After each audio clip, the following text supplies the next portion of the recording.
Philippe, je te remercie d'avoir prié pour moi parce que j'en éprouve le besoin. Je vous transmets les salutations de mon épouse Madeleine, retenue pour des questions techniques à la maison, des imprévus, d'accueil, etc. Et j'étais sûr d'arriver en retard ce matin ici parce qu'à la sortie de la route du lac à Vevey, route barrée, accident, donc j'ai dû monter à travers les vignes à Chèbres, ensuite redescendre par les villages viticoles à l'heure des vendanges. Et je me suis dit, mon garçon, tu iras garer assez loin. Et puis je suis arrivé plus vite que prévu, et j'ai trouvé même une place juste ici. Et mon cœur est plein de reconnaissance. Il m'a gardé. Et d'ailleurs, le titre de ce que je partage avec vous est le suivant, « Il gardera les pas de ses bien-aimés ». En introduction, écoutons Romains 8, 28, ou sur nos tablettes ou iPhone, dans la parole vivante, Romains 8, 28, on le connaît par cœur d'ailleurs.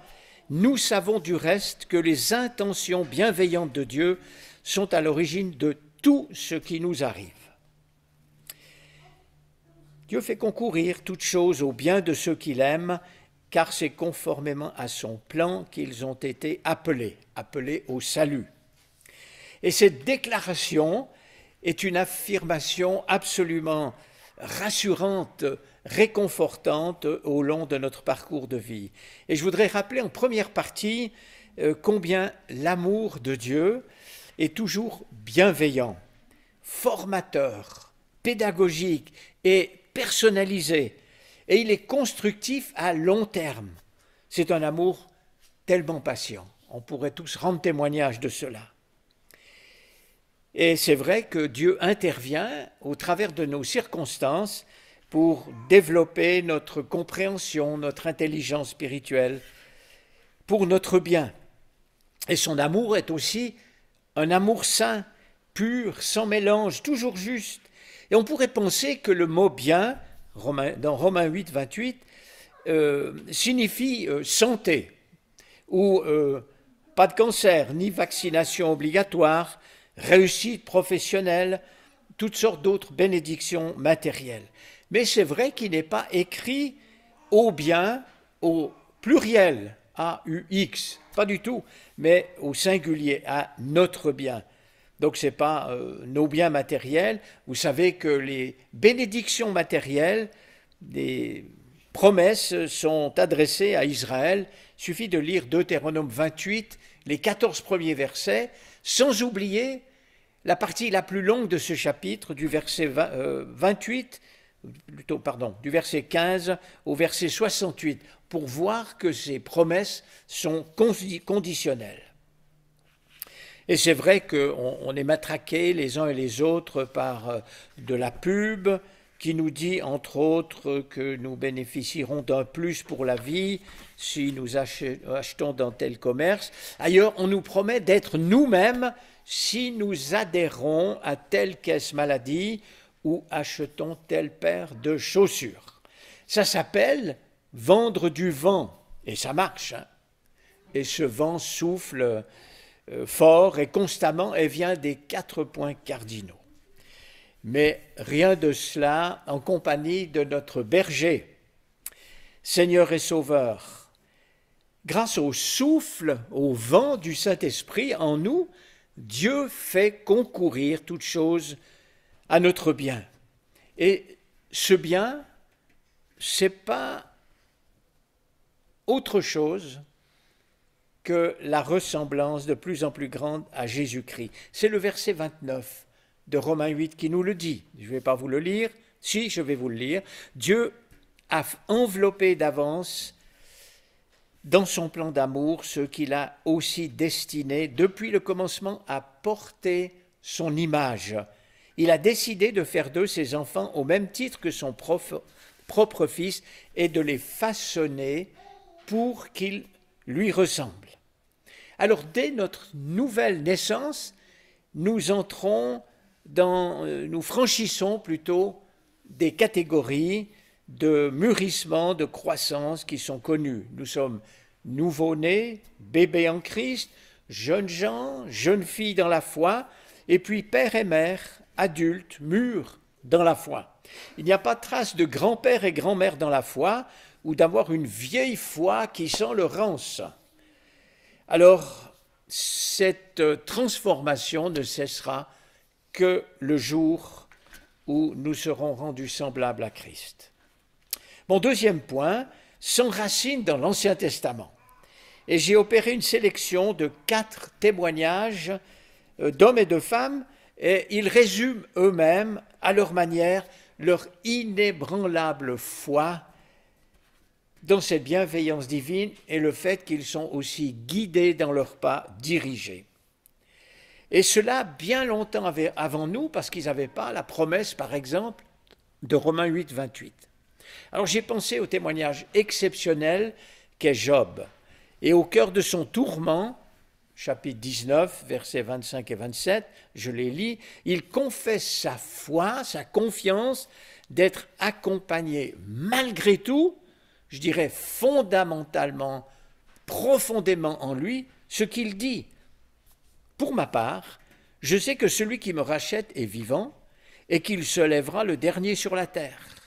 Quand ma peau aura été détruite, en personne, je contemplerai Dieu. C'est lui que je contemplerai, et il me sera favorable. Mes yeux le verront, et non ceux d'un autre. Au plus profond de moi, je n'en peux plus d'attendre. Et puis, au chapitre 13, toujours de son livre, le verset 15 nous révèle un des sommets de la foi de Job. Lorsqu'il confesse ceci, « Même s'il me tuait, je continuerai à espérer en lui. » Mes frères et sœurs, quelle confiance absolue, quelle espérance, quel abandon total de sa vie quant à son futur. Mon deuxième témoin est une épouse qui vit douloureusement dans un ménage à 3. Sa rivale, Pénina, la provoque régulièrement et la pousse à s'irriter contre Dieu qui l'avait rendue stérile. Elle la méprise constamment et c'est l'amertume dans l'âme que Anne prie, pleure abondamment, disant à Dieu, « Si tu me donnes un fils, je le lui consacrerai toute sa vie. » Et Dieu l'a entendu. Son fils, demandé avec larmes, est venu. Il s'appelle Samuel, ce qui signifie entendu ou exaucé de Dieu. Et Anne va exprimer un magnifique chant de louange, de reconnaissance vers le trône de Dieu. Et son cantique d'Anne, dans 1 Samuel, est une louange vers Dieu et une marque de confiance. Son peuple est dans le déclin au niveau spirituel, mais sa foi, elle est fraîche, elle est jeune, malgré son âge. Et elle est persuadée que Dieu garde le contrôle de l'avenir. Et elle proclame ouvertement cela dans ce texte, « Il gardera les pas de ses bien-aimés ». 1 Samuel 2, verset 9. Et c'est de là que j'ai emprunté le titre de ce que je vous partage. Nous savons combien son fils demandait dans la prière, ce prophète Samuel sera un homme, une grande bénédiction pour le peuple d'Israël. Il est d'ailleurs appelé quelquefois le prince de la prière. Troisième témoin, Asaph, psaume 73, il est troublé, perplexe, parce que tout réussit à ceux qui ne s'occupent pas de Dieu, qui le méprisent. Ça marche pour eux. Il le dit longuement dans son psaume. Et à la fin du psaume, après avoir réfléchi à la destinée finale de ceux qui laissent Dieu de côté, qui le prient de se retirer, eh bien, il réfléchit, puis il confesse sa foi. Et je cite quelques versets de ce psaume 73.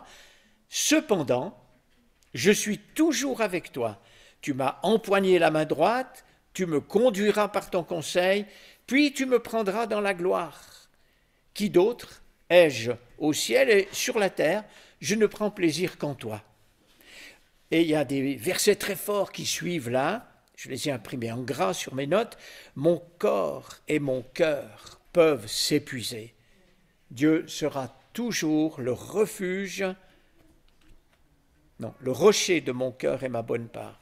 Pour moi, confession de foi personnelle, celle d'Asaph, mon bonheur, c'est de m'approcher de Dieu.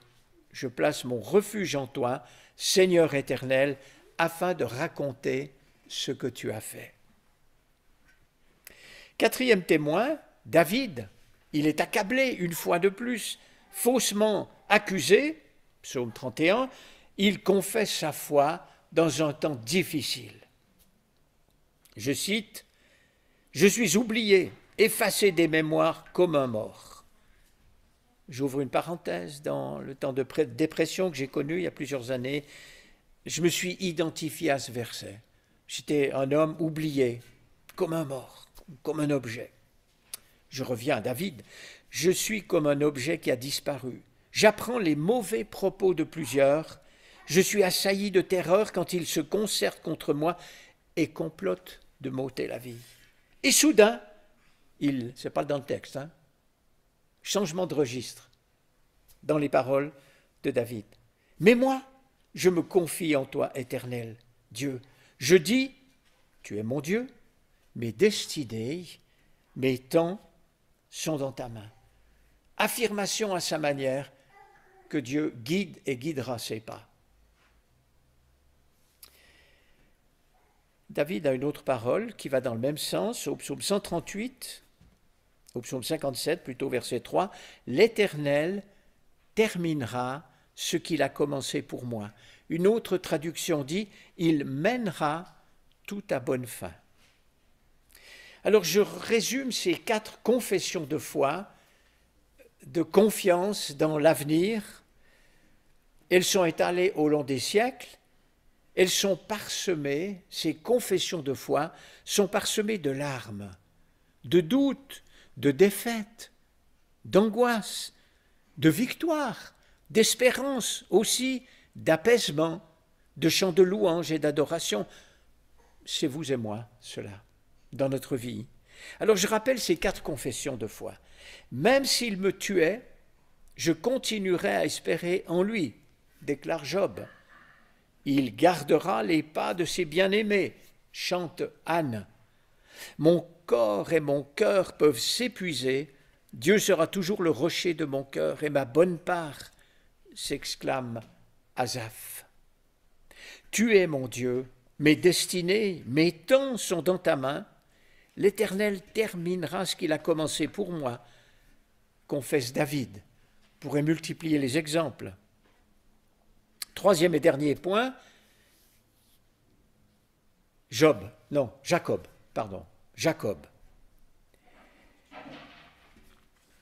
Dans ce que je vais partager, plusieurs lignes sont tirées d'un ouvrage d'Oswald Sanders, de son ouvrage « Devenir adulte par le Christ ». Et entre autres postes successifs, il a été, durant une quinzaine d'années, le directeur général de l'OMF, ancienne mission à l'intérieur de la Chine. Alors,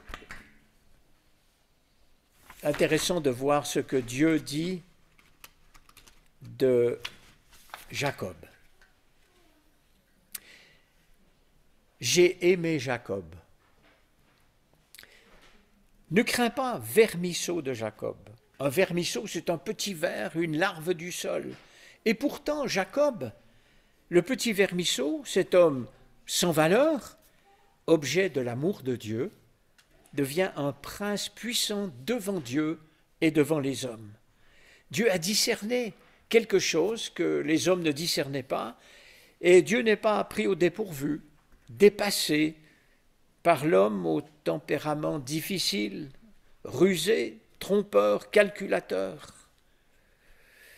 Nous savons que la nature humaine détecte facilement les pires défauts chez le prochain. Mais Dieu, lui, voit ce qu'il va pouvoir exploiter et faire grandir. Et si Dieu n'avait pas inlassablement poursuivi Jacob pendant des dizaines d'années, il ne serait pas devenu vainqueur de Dieu, comme l'affirme Genèse 32. Quelqu'un a dit que Dieu est souvent moins pressé que nous et il n'est jamais en retard. Et c'est vrai dans nos vies. Alors une première crise, c'est après qu'il se soit emparé par ruse de la bénédiction destinée à son frère aîné. Et on se rappelle qu'à cette époque-là, la durée de la vie se situait entre 120 et 150 ans, dans des patriarches. Et on oublie souvent, on ne le réalise pas, et je ne l'ai pas réalisé avant de faire lecture dans ce bouquin, que Jacob avait probablement 70 ans, 70 ans pour les Français parmi vous, dont je fais partie d'ailleurs, et Jacob est mort à 147 ans. Mais il était déjà parvenu à un âge mûr quand il a volé la bénédiction de son frère. Rappelons-nous de son âge. C'était plus un ado. Mais c'est un homme dont le style de vie était bien établi et il avait persisté dans ce genre de tromperie, de calculateur, etc. Et ça lui avait pas mal réussi pendant un certain temps. Les psychologues auraient dit que ce caractère ne pourrait jamais changer à son âge. Mais Dieu n'est pas limité par les lois de la psychologie et il ne désespère pas ni de moi ni de vous, parce que son amour est inlassable, insondable. Sa patience, elle est impressionnante. Ses ressources, inépuisables. Et dans une note de la seconde, j'ai relevé ceci: l'amour fidèle et patient de Dieu est mentionné plus souvent que ses actes de punition. Et c'est à 5 reprises que Dieu est apparu à Jacob, et chaque fois, il a corrigé quelques bévues de son enfant intraitable et lui a fourni une nouvelle occasion de progresser. Alors, je ne vais pas raconter la suite, sa fuite et sa rencontre avec Dieu d'une manière exceptionnelle, avec sa tête sur un caillou. Et Dieu lui fait des promesses, alors qu'il est en fuite, des promesses mais totalement imméritées. Et Jacob, il est comme terrifié. Et il s'écrie que cet endroit est redoutable. C'est ici que se trouve la maison de Dieu. C'est ici que se trouve la porte du ciel. Puis Jacob fait un vœu à Dieu. Et il l'oublie. Alors voilà le vœu de Jacob. Si Dieu est avec moi et me garde pendant mon voyage, s'il me donne du pain à manger et des habits à me mettre, et si je reviens dans la paix chez mon Père, alors l'Éternel sera mon Dieu. Si on lit la Bible, Dieu vient de lui dire cela, pas longtemps avant. Il vient de lui faire les mêmes promesses. Et c'est un peu comme nous, quelquefois, on demande à Dieu d'être présent. Et on oublie Matthieu 28, versets 29, 30, enfin les derniers versets, 18, 19 je crois, où Dieu dit, mais en Jésus-Christ, je suis avec vous tous les jours, jour et nuit. Et il m'arrive trop souvent de dire à Dieu, Seigneur, sois présent s'il te plaît. Mais il a promis, on fait comme Jacob. Hein. Jacob est arrivé à 100 ans. Durant 20 ans, il a servi son oncle Laban, un homme sans scrupules, et on constate que Dieu soumet Jacob à une discipline pénible pour accomplir son projet. Et quelquefois, ça nous arrive dans nos vies d'avoir des collaborations difficiles et Dieu est en train de préparer quelque chose pour nous. Jacob a passé de longues années à voler son oncle, qui le lui rend bien. Le supplanteur est supplanté, le tricheur est trompé. C'est le retour de l'ascenseur. Mais Dieu demeure avec lui. Au chapitre 32, Jacob resta seul. Et Dieu engage le combat avec lui. Et c'est un homme vigoureux à son âge, il est très vigoureux. Et à un moment donné, Dieu doit toucher à la hanche. Et quelqu'un a dit que c'est à partir du moment où Jacob a boité qu'il a commencé à marcher droit. C'est un petit peu ça. c'est une crise salutaire dans sa vie. Et il confesse que là, sa vie a été sauvée. Et Dieu lui dit, ton nom ne sera plus Jacob, mais tu seras appelé Israël, parce que tu as lutté avec Dieu, avec des hommes, et tu as été vainqueur. Alors on voit que Dieu a guidé les pas de Jacob, malgré son parcours de vie tourmenté, très sinueux, beaucoup de virages. Et ça nous met à l'aise parce qu'on peut se reconnaître quelquefois dans des étapes de la vie. Dieu ne nous oublie pas et il a affermi son enfant. Et il est dit dans Hébreux 11, il figure dans la liste des héros de la foi, on n'aurait pas envie de le mettre quand on lit sa vie, mais il est dans la liste de ces héros d'Hébreux 11. Et c'est cela, la grâce de Dieu. C'est vrai que les lois de la psychologie, de l'hérédité, ne sont pas les plus puissantes. Dieu est au-dessus de cela. Et nous devons nous rappeler aussi que le diable nous susurre, nous prêche le sermon du désespoir. Dans la vie de Jacob, Dieu, lui, annonce l'évangile de la restauration. Il est le Dieu de la dernière chance pour le chrétien qui tombe et qui retombe, écrit Oswald Sanders. Il est vraiment le Dieu des pardons, de la persévérance, le Dieu de toute grâce. Et c'est vrai, je termine par quelques mots de Mackintosh qui écrit au sujet de la vie de Jacob ceci. Celui qui considère la vie de Jacob après qu'il ait subtilisé la bénédiction de son père remarque qu'il fut rarement heureux. Son frère a cherché à le tuer. Il a été contraint de quitter précipitamment la maison de son père. Son oncle Laban l'a largement trompé. Il a été obligé de le quitter clandestinement. Il a connu la bassesse de son fils aîné Ruben.